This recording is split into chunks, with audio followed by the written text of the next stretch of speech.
書館に行くだけでなんかちょっと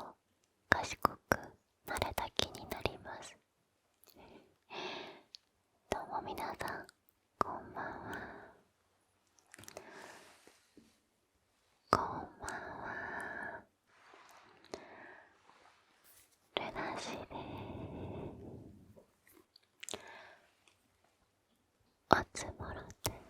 ということで今日はですね、めちゃめちゃ久しぶりに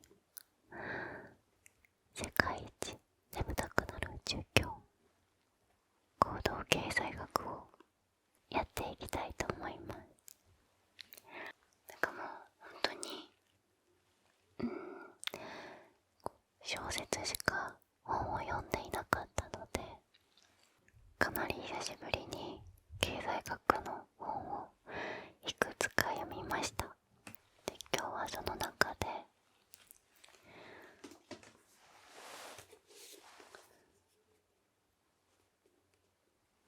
こちらですね、面白かった本を一冊持ってきました。これですね、立花明さんの悪夢博士の経済入門という本です。これ経済学の本じゃなくて悪夢博士のもとにやってくる、もう人生どん底に落ちている方たちに博士が行動経済学とか、経済学の知識を使ってアドバイスしてあげる短編集になってます。だから経済学のめちゃくちゃ難しいことは書かれていないので、本当に経済入門としてぴったりの本になってます。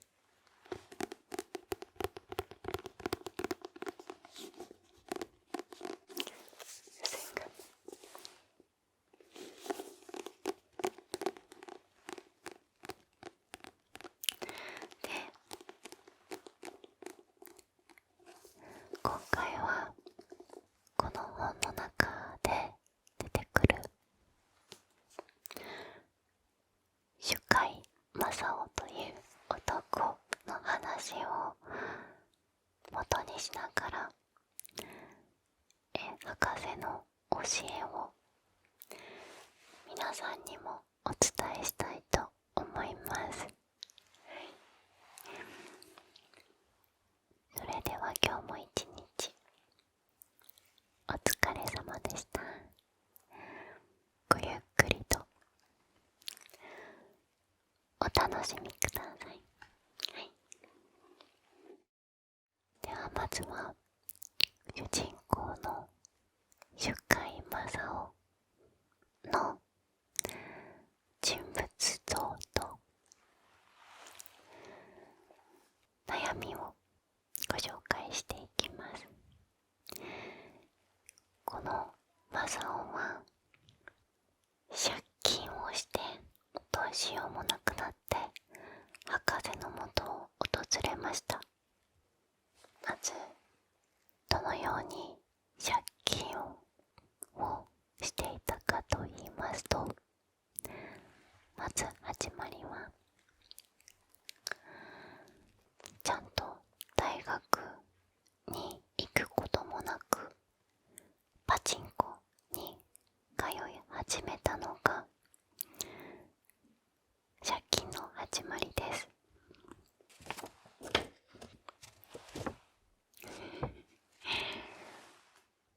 この正夫はなんとパチンコに負けた正夫は、学生ローンに手を出してしまうんですね。で、それも尽きてやばいってなって、あるルバイトを始めるんですけど、1週間足らずで店長と喧嘩をして追い出されます。まあわかりやすく社会不適合者って感じです。はい、でそこからは学生ローンだけじゃなくてサラ金とかにも手を出して、もうあらゆる最速の電話がかかってきているような状態です。その電話に耐えきれず、マサオは博士のもとを訪れました。じゃあマサオの借金は今いくらかと言いますと、50万円です。はい、そうですね、めちゃくちゃちゃんと働いている大人の方、会社員の方だったら50万って真面目にね節約して貯金していけば返せる金額でしょって思うかもしれないんですけど、マサオはまともに働いたことがないですから、返済の計画も立てられないんですね。それで今焦っている状態です。そんなマサオにまず博士は、借金を積み重ねてしまうメカニズムを行動経済学を用いて説明します。まずキーワードが現在バイアスです。人は目の前の利益を過大評価してしまいがちです。そうですね、今回の場合いっぱい節約して未来でパチンコを楽しむことよりも、今すぐお金を手に入れてパチンコを楽しむことの方を評価してしまうんですね。だからすぐ手に入れられる利益を得ようとしてしまいます。だからマサオは今すぐの利益を優先して借金をしてしまうというメカニズムですね。現在バイアスによって衝動性が引き起こされていたり、やたら将来も楽観的に見てしまったりしていたんですね。でさらにですね、これは行動経済学とは離れるんですが、お金がなくて余裕がない状態だと人は一時的にでも IQ 知能指数が下がると言われているんですね。これ怖いですよね。だからただでさえ楽観主義な上にマサオは知能指数が下がってもう借金地獄から逃れられなくなっているということです。これが現在バイアスという、人間誰しも持っている性質によって借金地獄に沼ってしまう場合があるということです。これやっぱり自制心が強い人、将来に向けて貯金したりダイエットや筋トレしたりとか、そうやって自制できる人っていうのはそういう現在バイアスが少なめと言えますね。それよりも目の前に甘いものがあったら食べ過ぎちゃうとか、勉強しなくちゃいけないのにスマホを触ってしまうっていうのは現在バイ戒心が弱まってるということになります。はい、ではここからですね、その借金の苦しみから逃れるために提示した博士の2つの方法をご紹介したいと思います。借金から逃れるための方法、1つ目、チクチクチクチクチクじゃん。真面目に働く。いやもう聞いている皆さんのがっかりした顔が見えてきます。一番思いつきやすい当たり前の選択肢ですよね。ですがマサオは1週間もアルバイトが続かなかった男ですから、真面目に働くという選択肢は取りません。そこで博士はもう一つ解決策を提示しました。チクチクチクチクチクチク、なんだと思いますか？じゃん。もうさらに借金をするという解決策です。ちょっとこれはどういうことかというのをご説明しますね。こちらの後ろの図は、人間が利益を得た時とか損をした時の感情の動きを表しています。得をしたら嬉しいし、損をしたら悲しいという感じです。でこの図から分かることがですね、利益が増えれば増えるほど、損をすればするほど、感情の動きっていうのが鈍くなっていきます。例えば貯金ゼロの時に1万円もらったらめちゃくちゃ嬉しいけど、100億とか持ってる人が1万円もらってもそんなに嬉しいもそんなに心動かないと思うんですよね。つまり同じ1万円でも自分の状況によって感じ方が変わってくるんですね。で、損をする場合も一緒です。例えば初めてパチンコをした時に1000円損したら、1000円損しちゃったな、1食分我慢しようかななんて思いますが、しかしもっと大きいギャンブルをしてて何十万何百万もかけたギャンブルをしていて、その中で1000円損したとしても1000円の動きだけじゃ心はそんなに動かないと思うんですね。そんな感じ。これを感濃度低減性と言います。どんどん感覚が鈍くなっていく、慣れの状態ですね。それを利用してですね、博士は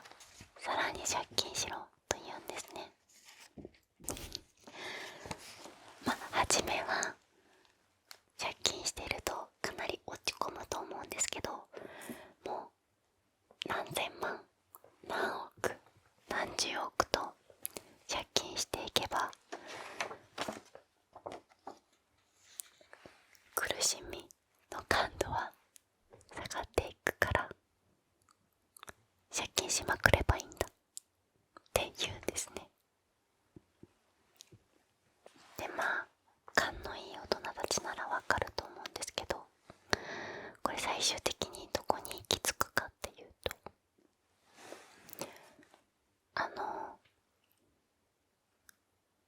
せるはずがないですから、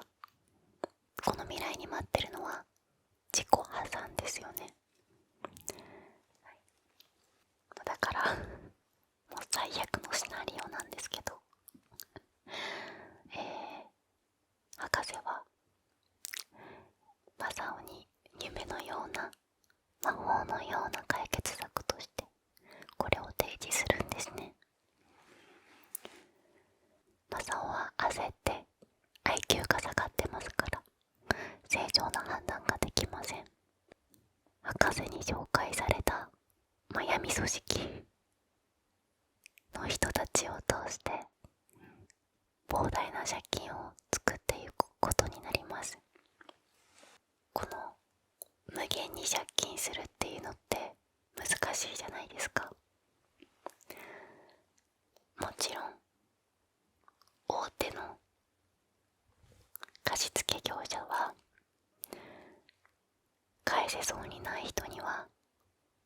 貸しませんから。だからどうするかというと、マサオがお金をここからたくさん借金する2つの経路をご紹介していきます。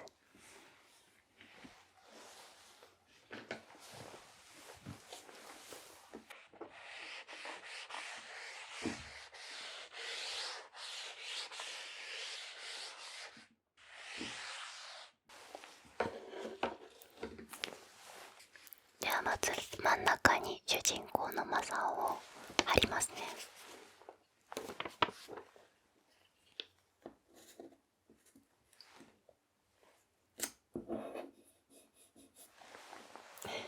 ここからはですね、アドバイザーとしてすごい怪しい人たちが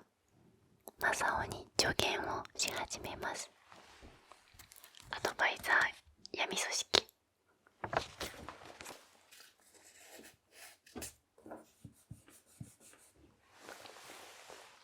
まず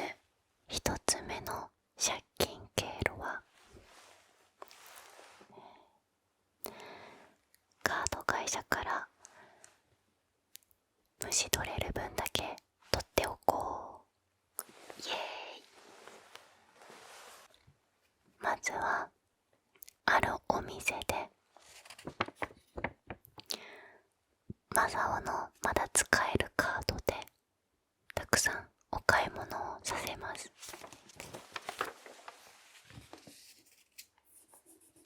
例えば20万円のお買い物をしたとします。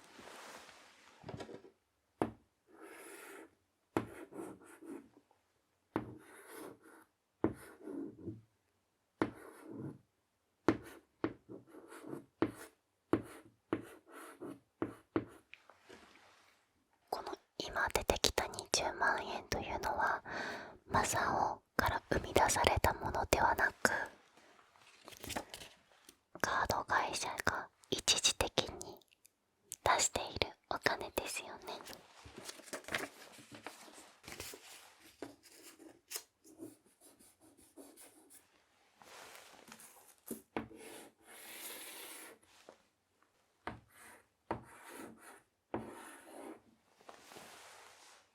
今のところカード会社がマイナス20です。クレジットカードなのでだいたい1ヶ月後にマサオに請求するじゃないですか。でもマサオには返せるお金はないですから、カード会社は20万円を回収することができません。じゃあこの20万円はどうなるのかというと、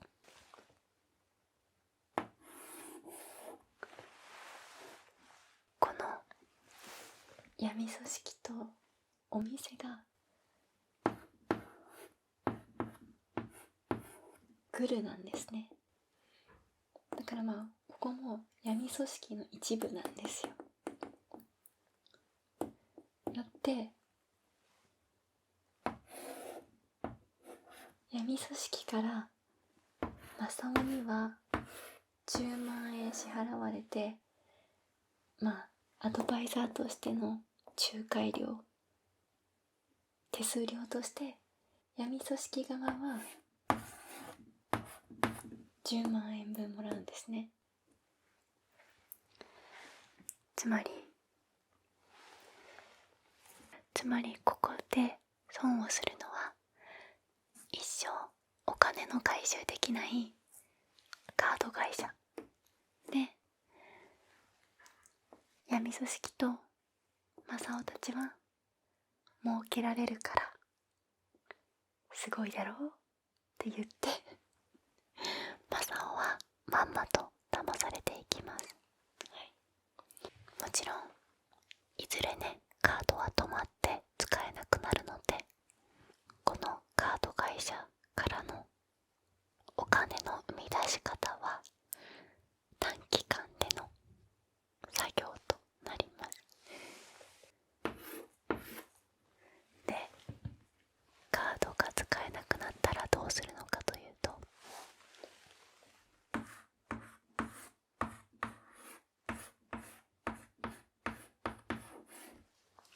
もちろんサラ金に行きます。で、サラ金とかこういうお金の貸し付けをやっている会社には様々な種類があるんですね。全国信用情報センター連合会というものに加盟している業者は、その個人の借金状況のデータにアクセスすることができるんですね。だからこの情報センターのデータにアクセスできる業者はもちろんマサオにはお金を貸してくれません。ただこのデータにアクセスできる業者というのははっきりと情報が公開されているわけではないですが、本の中では 10% 程度だというのですね。残り大半の小さい貸付業者っていうのはマサオの態度次第でね、堂々としていれば借りることができるんだということで、そういう個人の情報にアクセスできない、貸付業者サラ金を回ってとにかくお金をむしり取っていきます。で、このね闇業者がすごいことを言うんですよ。返す気のない借金は絶対に損しないギャンブルと同じなんだって。やばすぎる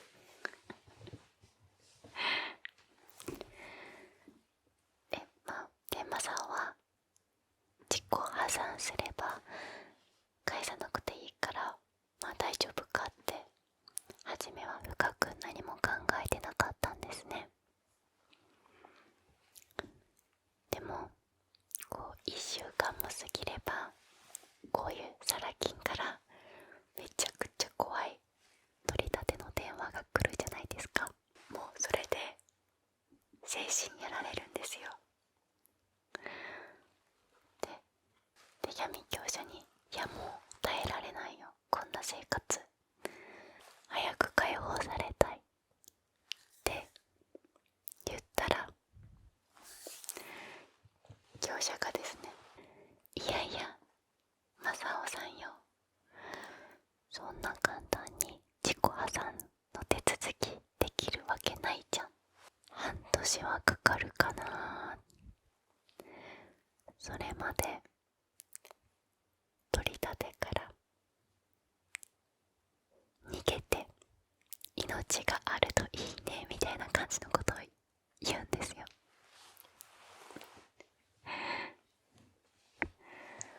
そこでやっとマサオは絶望、取り返しのつかない事態になっているんだということに気づきます。かわいそう。もちろんね、そんなね簡単に自己破産なんてできないですし、自己破産したらそれはそれで大変マサは結局自分の命を守るために闇組織からも逃げて、不老者になってホームレスみたいな感じで生きていくことになります。始まりは50万円の借金だったですよ。でその時に改心してちゃんと働いていればこんなことにはならなかったですよね。でも働きたくないからという理由で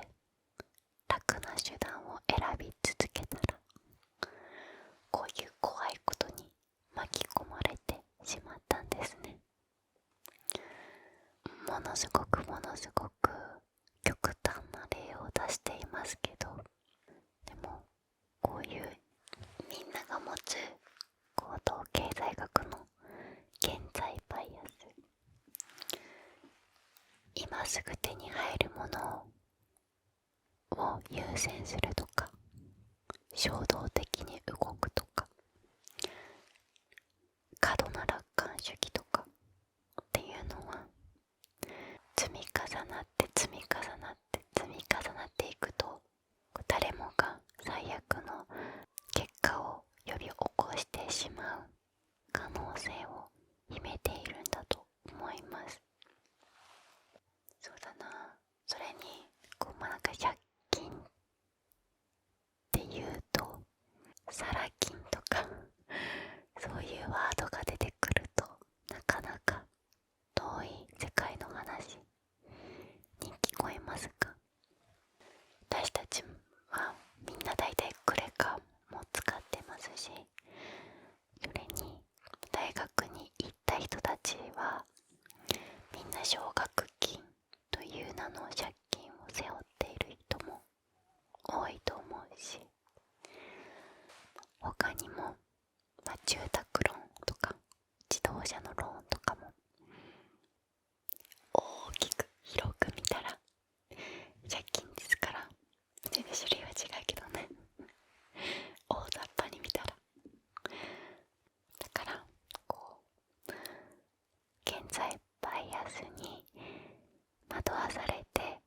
どこかで道を踏み外し、マサオと同じ道をたどってしまう可能性は誰もが持っているんだと思うので、私も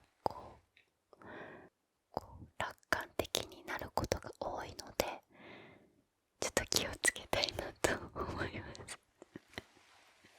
SNS が発達することで、なんだろうな、スマホをポチポチしたら月10万稼げますとか、仮想通貨でこうすれば絶対に儲かるみたいな、めちゃくちゃ怪しい情報が蔓延しているじゃないですか。心が落ち着いていて余裕のある状態だと、いやこんなの誰が引っかかんの、騙される人いるんって思えるけど、切羽詰まってる時とか、正常な思考じゃない時とかに、そういう詐欺に加担してしまう、あるいは騙されてしまうリスクっていうのは身近なものになっているなと思うので、 SNS を使う時もこういうお金のトラブルには十分お気をつけください。はい、いやー、ほんとこれはなんだろうな、私もね、ほんとしっかりしなきゃなって思いますということ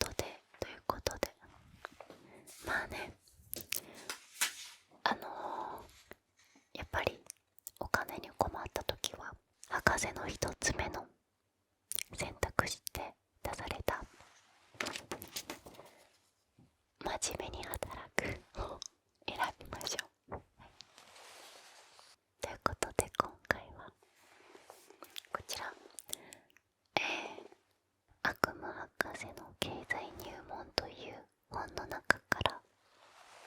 借金にまつわる男のエピソードをご紹介しました。この他にもいくつかエピソードがあってかなりそうですね、そこに経済が絡められててちょうどいい雑学本みたいな感じでもあるのかなと思いました。気になった方はぜひ概要欄にこの本の URL を載せておくのでそちらからご確認ください。今回は、久しぶりの世界一眠たくなる授業で、さらに、睡眠前だというのに借金というめちゃくちゃ重たいテーマを持ってきてしまいました。でもなんだろうな、普段ねあんまり触れない領域の話なので原稿を作っていてとても楽しかったです。ということで今後も時々世界一眠たくなる授業シリーズを続けていきたいなと思います。本日もここまで聞いてくださってありがとうございました。おやすみなさい。バイバイ。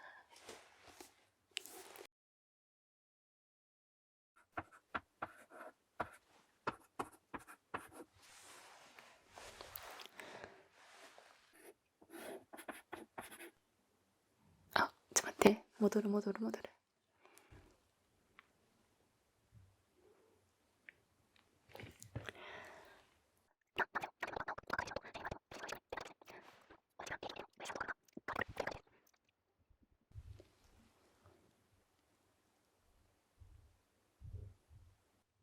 待ってますね、違う。何してんの自